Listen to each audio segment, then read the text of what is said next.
ರಾಸಾಯನಿಕ ಕೃಷಿ ಮಾಡಿ ಮಾಡಿ ಮಣ್ಣಿನ ಶಕ್ತಿಯೆಲ್ಲ ಹೋಗಿ ಖರ್ಚು ಮಾತ್ರ ಜಾಸ್ತಿ ಆಗ್ತಿದೆ, ಆದರೆ ಲಾಭ ಮಾತ್ರ ಕಡಿಮೆ ಆಗ್ತಿದೆಯಾ? ಹಾಗಿದ್ರೆ ಇದಕ್ಕೊಂದು ಅದ್ಭುತವಾದ ಪರಿಹಾರ ಇದೆ. ಬನ್ನಿ, ಈ ಒಂದು ವಿಶ್ಲೇಷಣೆಯಲ್ಲಿ ನಮ್ಮ ಕರ್ನಾಟಕದ ರೈತರು ಮಾಡ್ತಿರೋ ವಿಧಾನಗಳನ್ನೇ ಇಟ್ಕೊಂಡು ಸಾವಯವ ಕೃಷಿ ಶುರು ಮಾಡೋದು ಹೇಗೆ ಅಂತ ಹಂತ ಹಂತವಾಗಿ ನೋಡೋಣ. ಇದು ಬರೀ ಪುಸ್ತಕದ ಜ್ಞಾನ ಅಲ್ಲ, ಇದು ನೇರವಾಗಿ ಹೊಲದಿಂದ ಬಂದಿರೋ ಅನುಭವ. ಸರಿ, ಈ ವ್ಯತ್ಯಾಸವನ್ನ ಒಮ್ಮೆ ನೋಡಿ. ಒಂದು ಕಡೆ ರಾಸಾಯನಿಕ ಕೃಷಿ, ಇದರಲ್ಲಿ ಖರ್ಚು ದಿನೇ ದಿನೇ ಜಾಸ್ತಿ ಆಗ್ತಾನೇ ಇದೆ, ಮಣ್ಣು ತನ್ನ ಶಕ್ತಿನೇ ಕಳ್ಕೊಳ್ತಿದೆ, ಲಾಭ ಅಂತೂ ಕಾಣ್ತಾನೇ ಇಲ್ಲ. ಇನ್ನೊಂದು ಕಡೆ ಸಾವಯವ ಕೃಷಿ, ಇದರಲ್ಲಿ ಖರ್ಚು ಕಡಿಮೆ, ಮಣ್ಣು ಮತ್ತೆ ಫಲವತ್ತಾಗುತ್ತೆ, ಅದು ದೀರ್ಘಕಾಲಕ್ಕೆ ಒಂದು ಸ್ಥಿರವಾದ ಲಾಭವಂತೂ ಗ್ಯಾರಂಟಿ. ಬಹುಶಃ ಇದೇ ಕಾರಣಕ್ಕೆ ಇವತ್ತು ಎಷ್ಟೊಂದು ಜನ ಈ ಕಡೆ ವಾಲುತ್ತಿದ್ದಾರೆ. ಹಾಗಾದ್ರೆ ಏನಿದು ಸಾವಯವ ಪರ್ಯಾಯ ಅಂದ್ರೆ? ಇದರ ಹಿಂದಿರೋ ಮೂಲ ತತ್ವವಾದ್ರೂ ಏನೋ? ಬನ್ನಿ ಸ್ವಲ್ಪ ಆಳವಾಗಿ ನೋಡೋಣ. ತುಂಬಾನೇ ಸರಳವಾಗಿ ಹೇಳೋದಾದ್ರೆ, ಯಾವುದೇ ರೀತಿ ಆರ್ಟಿಫಿಷಿಯಲ್ ಕೆಮಿಕಲ್ ಗೊಬ್ಬರ ಆಗಲಿ ಅಥವಾ ಕೀಟನಾಶಕ ಆಗಲಿ ಅದ್ಯಾವುದನ್ನು ಬಳಸದೆ ಪ್ರಕೃತಿಗೆ ಹತ್ರವಾಗಿ ಮಾಡೋ ಕೃಷಿಯನ್ನೇ ನಾವು ಸಾವಯವ ಕೃಷಿ ಅಂತ ಕರೆಯೋದು. ಇಲ್ಲಿ ಪ್ರತಿಯೊಂದು ನೈಸರ್ಗಿಕ. ಅಂದ್ರೆ ಕೆಮಿಕಲ್ಸ್ ಬದಲು ಇಲ್ಲಿ ಸಾವಯವ ಕೃಷಿಕರು ಗೋಮಯ, ಗೋಮೂತ್ರ, ಜೈವಿಕ ಗೊಬ್ಬರ ಮತ್ತೆ ಜೀವಾಮೃತದಂತಹ ನೈಸರ್ಗಿಕ ವಸ್ತುಗಳನ್ನೇ ಬಳಸ್ತಾರೆ. ಇವು ಬರೀ ಬೆಳೆಗೆ ಶಕ್ತಿ ಕೊಡೋದು ಮಾತ್ರ ಅಲ್ಲ, ಮಣ್ಣನ್ನ ಮತ್ತೆ ಜೀವಂತವಾಗಿ ಮಾಡೋ ಕೆಲಸವನ್ನು ಮಾಡ್ತವೆ. ನಮ್ಮ ಕರ್ನಾಟಕದಲ್ಲಿ, ಅದರಲ್ಲೂ ಮಂಡ್ಯ, ತುಮಕೂರು, ಧಾರವಾಡದ ಕಡೆ ಇದು ತುಂಬಾನೇ ಫೇಮಸ್ ಆಗ್ತಿದೆ. ಯಾಕೆ ಗೊತ್ತಾ? ಕಾರಣ ತುಂಬಾ ಸಿಂಪಲ್. ಮಣ್ಣು ಫಲವತ್ತಾಗುತ್ತೆ, ಶುರುವಿನ ಖರ್ಚು ಕಮ್ಮಿ ಆಗುತ್ತೆ, ಮತ್ತೆ ಮುಂದಿನ ದಿನಗಳಲ್ಲಿ ಒಂದು ಒಳ್ಳೆ ಸ್ಥಿರವಾದ ಆದಾಯವನ್ನಂತೂ ಖಂಡಿತ ಕೊಡುತ್ತೆ. ಸರಿ, ಇಲ್ಲಿವರೆಗೂ ಥಿಯರಿ ಆಯ್ತು. ಈಗ ಪ್ರಾಕ್ಟಿಕಲ್ ಆಗಿ ನೋಡೋಣ. ಸಾವಯವ ಕೃಷಿ ಶುರು ಮಾಡಬೇಕು ಅಂದ್ರೆ ಅನುಸರಿಸಲೇಬೇಕಾದ 5 ಮುಖ್ಯ ಹಂತಗಳು ಇಲ್ಲಿವೆ. ಮಣ್ಣನ್ನ ರೆಡಿ ಮಾಡೋದ್ರಿಂದ ಹಿಡಿದು ಬೆಳೆ ಕಟಾವು ಮಾಡುವವರೆಗೂ ಪ್ರತಿಯೊಂದನ್ನು ಡೀಟೇಲ್ ಆಗಿ ನೋಡೋಣ. ಬನ್ನಿ. ಮೊದಲನೇ ಮತ್ತು ಅತಿ ಮುಖ್ಯವಾದ ಹೆಜ್ಜೆ, ಅದುವೇ ಮಣ್ಣಿನ ತಯಾರಿ. ಸಾವಯವ ಕೃಷಿಯ ಇಡೀ ಸಕ್ಸಸ್ ನಿಂತಿರೋದೇ ಇದರ ಮೇಲೆ.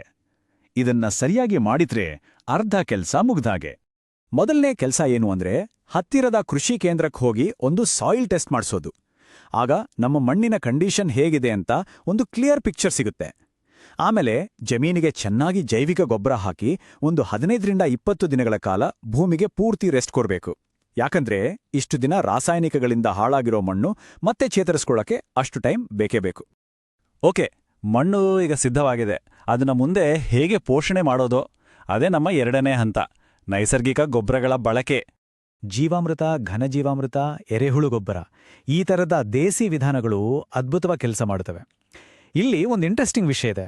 ಇವು ಕೇವಲ ಗೊಬ್ಬರವಲ್ಲ, ಇವು ಮಣ್ಣಿನಲ್ಲಿ ಕೋಟ್ಯಾಂತರ ಒಳ್ಳೆ ಬ್ಯಾಕ್ಟೀರಿಯಾಗಳನ್ನು ಹುಟ್ಟುಹಾಕ್ತವೆ. ಮಣ್ಣು ಫಲವತ್ತಾಗೋದ್ರ ಹಿಂದಿನ ನಿಜವಾದ ಸೀಕ್ರೆಟ್ ಇದೆ ನೋಡಿ. ಉದಾಹರಣೆಗೆ, ಜೀವಾಮೃತ ಮಾಡೋದು ತುಂಬಾನೇ ಸುಲಭ. ಹಸುವಿನ ಸಗಣಿ, ಗೋಮೂತ್ರ, ಸ್ವಲ್ಪ ಬೆಲ್ಲ, ಕಡಲೆ ಹಿಟ್ಟು, ಆಮೇಲೆ 1 ಹಿಡಿ ನಮ್ಮ ಹೊಲದ ಮಣ್ಣು, ಇಷ್ಟನ್ನು ಹಾಕಿ ಚೆನ್ನಾಗಿ ಮಿಕ್ಸ್ ಮಾಡಿ ಒಂದು 5ರಿಂದ 7 ದಿನ ಹಾಗೆ ಬಿಟ್ರೆ ನಿಮ್ಮ ಜಮೀನಿಗೆ ಬೇಕಾದ ಒಂದು ಪವರ್ಫುಲ್ ಟಾನಿಕ್ ರೆಡಿ ಆಡುತ್ತೆ. ಸರಿ, ಆರೋಗ್ಯಕರ ಮಣ್ಣು ರೆಡಿ ಆಯ್ತು, ಅದಕ್ಕೆ ಬೇಕಾದ ಪೋಷಕಾಂಶನೂ ರೆಡಿ ಆಯ್ತು. ಈಗ ಯಾವ ಬೀಜ ಬಿತ್ತಬೇಕು ಅನ್ನೋದ್ರ ಬಗ್ಗೆ ಯೋಚನೆ ಮಾಡೋಣ. ಇದು ನಮ್ಮ 3ನೇ ತುಂಬಾನೇ ಇಂಪಾರ್ಟೆಂಟ್ ಸ್ಟೆಪ್. ಯಾವಾಗ್ಲೂ ನಮ್ಮ ಸ್ಥಳೀಯ ಅಂದ್ರೆ ದೇಸಿ ಬೀಜಗಳನ್ನೇ ಸೆಲೆಕ್ಟ್ ಮಾಡಿಕೊಳ್ಬೇಕು.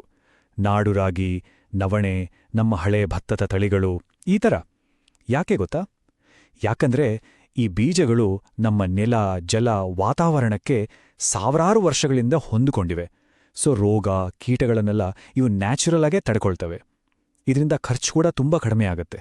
ಮುಂದೆ 4ನೇ ಹಂತ, ಕೆಮಿಕಲ್ಸ್ ಬಳಸದೇನೆ ಕೀಟಗಳ ಕಾಟವನ್ನು ಹೇಗೆ ನಿಭಾಯಿಸೋದು? ರಾಸಾಯನಿಕ ಕೀಟನಾಶಕಗಳನ್ನಂತೂ ಮುಟ್ಟೋಕೆ ಹೋಗ್ಬಾರ್ದು. ಅದರ ಬದಲು ಬೇವಿನೆಣ್ಣೆ, ಮಜ್ಜಿಗೆ ದ್ರಾವಣ ಅಥವಾ ಅಗ್ನಿಯಸ್ತ್ರ, ಬ್ರಹ್ಮಾಸ್ತ್ರದಂಥ ಗಿಡಮೂಲಿಕೆಗಳಿಂದಾನೇ ತಯಾರಿಸಿದ ದ್ರಾವಣಗಳನ್ನು ಬಳಸಬೇಕು. ನಮ್ಮ ಕರ್ನಾಟಕದ ಎಷ್ಟೋ ಪ್ರಗತಿಪರ ರೈತರು ಇವುಗಳನ್ನೇ ಬಳಸಿ ಒಳ್ಳೆ ರಿಸಲ್ಟ್ಸ್ ತಗೊಂಡಿದ್ದಾರೆ. ಮತ್ತೆ ಕೊನೆಯದಾಗಿ 5ನೇ ಹಂತ, ಕೃಷಿಗೆ ಜೀವನಾಡಿ ಅಂತಾನೆ ಹೇಳೋ ನೀರಿನ ಬಗ್ಗೆ. ನೀರಿನ ನಿರ್ವಹಣೆಗೆ ಹನಿ ನೀರಾವರಿ ಅಂದ್ರೆ ಡ್ರಿಪ್ ಇರಿಗೇಷನ್ ಇದೆಯಲ್ಲ, ಅದು ಬೆಸ್ಟ್. ಇದು ಒಂದೊಂದು ಹನಿ ನೀರನ್ನು ವೇಸ್ಟ್ ಆಗದಂತೆ ನೋಡ್ಕೊಳ್ಳುತ್ತೆ. ಅಷ್ಟೇ ಅಲ್ಲ, ಮಣ್ಣಿನ ತೇವಾಂಶ ಮತ್ತೆ ಫಲವತ್ತತೆಯನ್ನು ಕಾಪಾಡುತ್ತೆ. ಅದರಲ್ಲೂ ತರಕಾರಿ ಮತ್ತೆ ಹಣ್ಣು ಬೆಳೆಯೋರಿಗೆ ಇದೊಂದು ವರದಾನ ಇದ್ದ ಹಾಗೆ. ಸರಿ, ಈಗ ಜಮೀನು ಕೃಷಿಗೆ ಸಿದ್ಧವಾಗಿದೆ. ಹಾಗಾದ್ರೆ ಶುರುನಲ್ಲಿ ಯಾವ ಬೆಳೆ ಹಾಕಿದ್ರೆ ಒಳ್ಳೆಯದು? ಕರ್ನಾಟಕದ ವಾತಾವರಣಕ್ಕೆ ಹೊಂದಿಕೊಳ್ಳೋ ಮತ್ತು ಹೊಸದಾಗಿ ಶುರು ಮಾಡೋರಿಗೆ ಜಾಸ್ತಿ ರಿಸ್ಕ್ ಇಲ್ಲದ ಬೆಳೆಗಳು ಯಾವುವು? ನೋಡೋಣ ಬನ್ನಿ. ಮೊದಲ ಬಾರಿಗೆ ಸಾವಯವ ಕೃಷಿ ಮಾಡೋರಿಗೆ ರಾಗಿ, ಸಿರಿಧಾನ್ಯಗಳು, ಟೊಮ್ಯಾಟೊ, ಬೀನ್ಸ್ನಂತಹ ತರಕಾರಿಗಳು, ಜೊತೆಗೆ ತೆಂಗು ಮತ್ತು ಅಡಿಕೆ ತುಂಬಾನೇ ಒಳ್ಳೆ ಆಯ್ಕೆಗಳು. ಯಾಕಂದ್ರೆ ಈ ಬೆಳೆಗಳು ನಮ್ಮ ಕ್ಲೈಮೇಟ್ಗೆ ಚೆನ್ನಾಗಿ ಹೊಂದ್ಕೊಳ್ತವೆ, ಮಾರ್ಕೆಟ್ನಲ್ಲೂ ಯಾವಾಗ್ಲೂ ಡಿಮ್ಯಾಂಡ್ ಇರುತ್ತೆ, ಮತ್ತೆ ರಿಸ್ಕ್ ಕೂಡ ತುಂಬಾ ಕಡಿಮೆ. ಪ್ರತಿಯೊಂದು ಹೊಸ ಪ್ರಯಾಣದಲ್ಲೂ ಸವಾಲುಗಳು ಇದ್ದೇ ಇರುತ್ತವಲ್ಲ, ಹಾಗೇನೆ ಸಾವಯವ ಕೃಷಿಯಲ್ಲೂ ಕೆಲವು ಸವಾಲುಗಳಿವೆ. ಹಾಗಾಗಿ ಲಾಭದ ಬಗ್ಗೆ, ತಾಳ್ಮೆಯ ಬಗ್ಗೆ, ಹಾಗೆ ಸಾಮಾನ್ಯವಾಗಿ ಮಾಡುವ ತಪ್ಪುಗಳ ಬಗ್ಗೆ ಸ್ವಲ್ಪ ಪ್ರಾಕ್ಟಿಕಲ್ ಆಗಿ ಮಾತಾಡೋಣ. ಈ ಟೈಮ್ಲೈನ್ ಅನ್ನ ಸ್ವಲ್ಪ ಗಮನ ಇಟ್ಟು ನೋಡಿ. ಮೊದಲನೇ ವರ್ಷ ಮಣ್ಣು ಇನ್ನೂ ರಿಕವರ್ ಆಗ್ತಿರೋದ್ರಿಂದ ಇಳುವರಿ ಸ್ವಲ್ಪ ಕಡಿಮೆ ಬರ್ಬೋದು. ಆದರೆ ಎರಡನೇ ಮೂರನೇ ವರ್ಷಕ್ಕೆ ಬರ್ತಿದ್ದ ಹಾಗೆ ಮಣ್ಣಿನ ಆರೋಗ್ಯ ಸುಧಾರಿಸುತ್ತೆ, ಖರ್ಚು ಕೂಡ ಗಣನೀಯವಾಗಿ ಕಡಿಮೆ ಆಗುತ್ತೆ. ಮೂರನೇ ವರ್ಷದಿಂದ ಲಾಭ ಸ್ಟೇಬಲ್ ಆಗುತ್ತೆ. ಅಷ್ಟೇ ಅಲ್ಲ, ಎಷ್ಟೋ ಸಲ ರಾಸಾಯನಿಕ ಕೃಷಿಗಿಂತ ಜಾಸ್ತಿನೇ ಇರುತ್ತೆ. ಸಾಮಾನ್ಯವಾಗಿ ಎಲ್ಲರೂ ಮಾಡೋ ಮೊದಲನೇ ತಪ್ಪು ಅಂದ್ರೆ ಶುರು ಮಾಡಿದ ತಕ್ಷಣ ಲಾಭ ಬರಬೇಕು ಅಂತ ನಿರೀಕ್ಷಿಸೋದು. ಸಾವಯವ ಕೃಷಿ ಅನ್ನೋದು ಒಂದು ಇನ್ವೆಸ್ಟ್ಮೆಂಟ್ ಥರ, ಅದರ ರಿಸಲ್ಟ್ ಸಿಗೋಕೆ ಸ್ವಲ್ಪ ಟೈಮ್ ಹಿಡಿಯುತ್ತೆ. ಇಲ್ಲಿ ತಾಳ್ಮೆ ಅನ್ನೋದೇ ದೊಡ್ಡ ಮಂತ್ರ.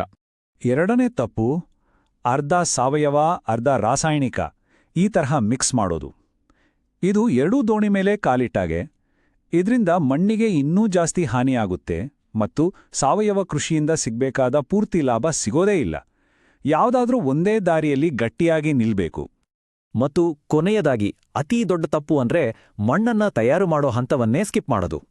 ಒಂದು ವಿಷಯ ನೆನ್ಪಿಡಿ, ಆರೋಗ್ಯಕರ ಮಣ್ಣೆ ಆರೋಗ್ಯಕರ ಬೆಳೆಗೆ ಫೌಂಡೇಶನ್. ಈ ಮೊದಲನೇ ಹೆಜ್ಜೆಯನ್ನ ಯಾವತ್ತೂ ನಿರ್ಲಕ್ಷ್ಯ ಮಾಡಬಾರದು.